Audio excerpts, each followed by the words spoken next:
All right, any questions? Sharon, I know there's a lot of things you, if elected, you'd like to do, you'd like to see happen. Right. And every candidate, to my knowledge, since I've been involved, and I was once a legislator, and I had issues that are planks that I ran on, and then, of course, back then we didn't have much going, you know. But today there's a lot going on.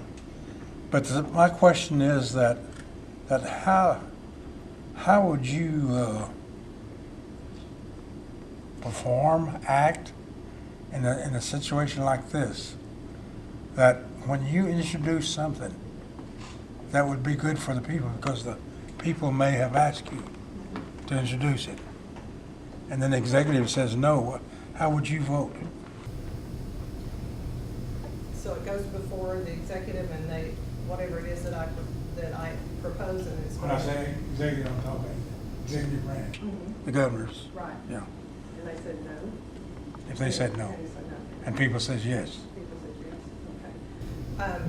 What I would do is probably go back to the people and gather more information and talk to them about their concerns and needs. And then if it's doable or feasible, I would present it again, because I have a good relationship. And I feel like it's a collaborative effort for us to be able to speak for the people because we do serve as their voice. And to be able to try to bring that again to meet for some kind of resolution. So to try to look for a solution that's a good one. So that's what I would do. And then the reason why I asked that question is that Katie brought up about them voting, or the bill that was going to raise the limits on filing. And I was one that, you know, was part of the group that went down there and spoke against it. But, you know, things like that do come up in the legislature. Right. Because it comes from the executive, and they're pushing, and so it makes it difficult for the legislature. That's why I'm asking that question. That the legislative body is elected by the people to represent the people, Right. and so, you know, and then if you turn the other way, you're not representing who elected you. You know, Right. that's why I was asking. So it made it difficult that way. And then today, the salaries are ridiculous, you know, for the legislature, well, all elected officials. It's just ridiculous how much they get, you know, and I mean, that's my opinion. But Salaries for legislators? for the legislators, for the governor, executive branch, judicial branch, you know, those, I mean, that's just the way I outlined. There's no equality. But if you look at what the workers out here are getting paid versus what they're getting paid, there's no equality, you know. And so I've been looking at that for a long time, but it seems like it's a non-stop, you know. But it's going to take the legislative body working together to. That's why I asked that question. That's why I say, I think that, you know, being able to have those good relations and be able to work collaboratively, you know, I think that's where you can really gain success, is to be able to have that connection.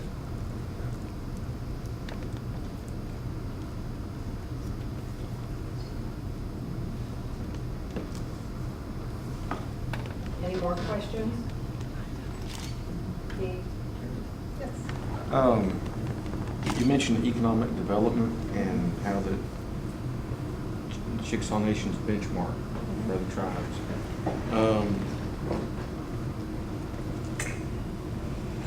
If, I guess it's a hypothetical, if you had one thing economically that you could do today that would make a tremendous impact, do you feel that it would?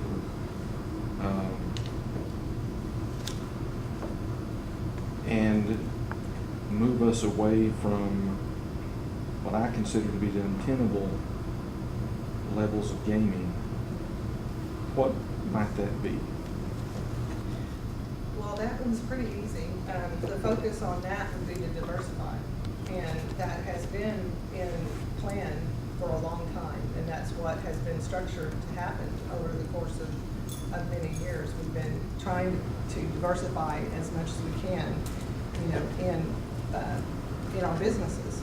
And so I think if we keep searching for that and researching the things that, you know, are very profitable and that we can invest in and just really open it up to diversifying our businesses, I think that will help us grow by leaps and bounds and be able to, you know, reach that sustainability that we keep, you know, working towards. So diversification in our economic role portfolio, that's what I would be for. Karen, how long did you work, or do you still work for the Chickasaw Nation? No, I do not. I have my own private consulting business. I left the Chickasaw Nation in 2012 after I finished my PhD. And so right now what I do is I have a leadership and executive performance coaching business. So I do not work for the tribe. But I did work since I started in 1995 and worked for Head Start as a Head Start director for 5 years. And then I worked as the education administrator for a couple of years. And when I went back, I left to start my PhD. And so when I went back as the Chief Training Officer for the Division of Commerce. So what I feel is really something that I can benefit from is having the experience of being on both. I've worked with the tribe, with the federal side, the government side, and then I've been on the commerce side, where I was able to be a part of a lot of the, you know, businesses and the commerce and the gaming and that kind of thing. So I had a lot of years in that before I left. Do you consult? With the tribe now? No, As a, you know, I did, you did? but in Okay. order to run for Chickasaw legislator, you Yeah, cannot work yeah. for the Chickasaw Nation. That's what I had to So, do too. Yeah, so I had to let all that go Yeah. in order to do that. One more question from me. As I know, that your mother's a legislator, and if elected, how will that influence your vote, Mama? Well, you know, I kind of anticipated that question would come up, but, you know, my mom served for a long time, not only with, as an employee for the Chickasaw Nation, as one of the very first employees, and she's very dedicated to the Chickasaw people, and I've watched that. I've been witness to that all my life, and, but, you know, my mom is my mom, and I'm me, and I'm a different person, and I have, you know, different goals and objectives, and so I'm really pretty strong in standing in my own opinion and my own ability to research things and search for the right solution and help people, and that's one of my desires that I've watched her do all of her life, and I feel like at 52, it's, you know, I still have a lot of energy and focus, and I want to use that to help serve the Chickasaw people, so I want to be my own person. Any more questions?